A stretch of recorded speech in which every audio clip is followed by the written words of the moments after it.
Hi, and welcome to a new devlog for Project Star. These last 2 weeks were packed full with new features and bug fixes, and I cannot wait to tell you about it. To summarize what happened these last few weeks, we have added an escape pod that allows you to land on stations, and after a quick recharge, you will be able to escape to your safe and comfy hub. The idea with this feature is that it provides a common way to enter and leave. The deeper you explore, the harder it is to get back to your ship, so multiple attempts might be needed to fully explore the map.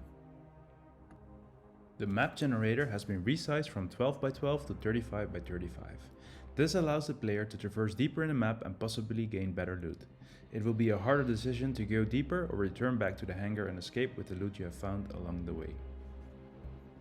Old explorers might have left some rare personal belongings. You can now find loot boxes during your expeditions.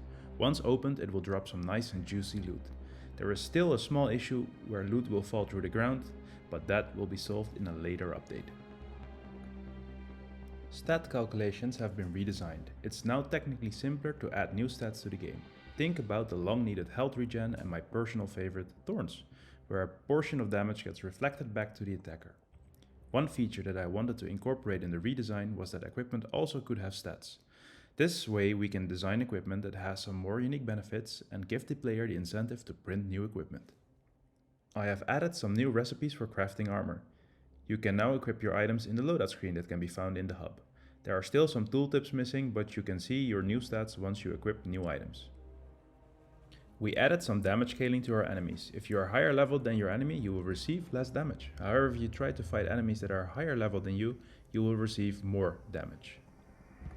We also have preliminary controller support. Not all features work correctly with a controller yet, but you should be able to get in game and fight some aliens. All the UI still needs to be adjusted to be easier accessible with a controller. We will focus on this in the near future.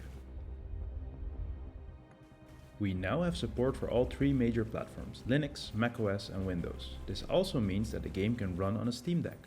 We have tested the performance and could maintain a steady 60 frames per second at 800p.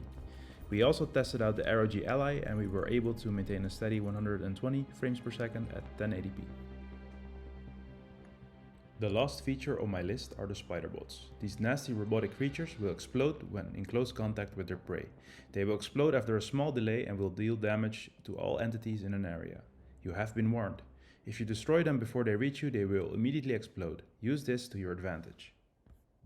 This was a rather short devlog, but packed with features. I'll shut up for now and thanks for tuning in and press that subscribe button and catch you in the next devlog.